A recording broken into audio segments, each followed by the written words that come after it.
Women who have cancer and take some types of medications can increase their risk of having a child with birth defects. These include cleft lip or cleft palate, both of which can affect how the child will eat and even speak.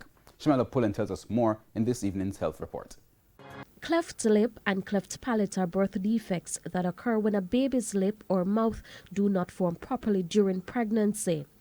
Children with a cleft lip or a cleft palate alone often have problems.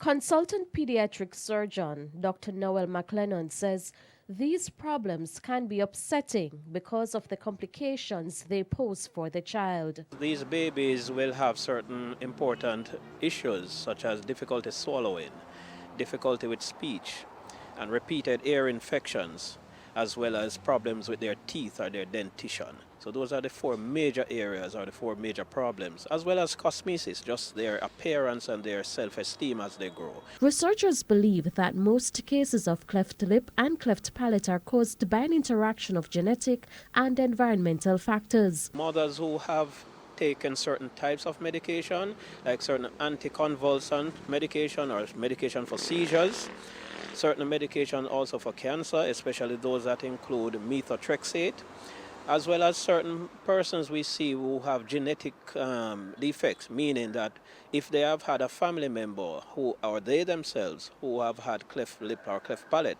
the likelihood of their child or their children developing this problem is increased. The goals of treatment for a child with a cleft lip and cleft palate are to improve the child's ability to eat, speak, and hear properly.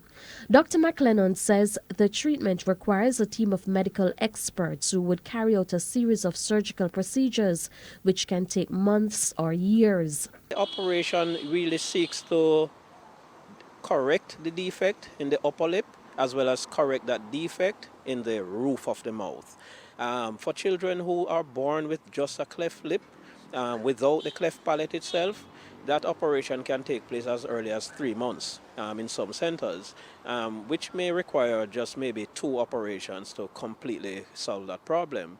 However, for children who have the cleft palate, that operation may require several more, which usually starts somewhere around 6 months of age. With your health report, I'm Shamela Pullen wishing you good health.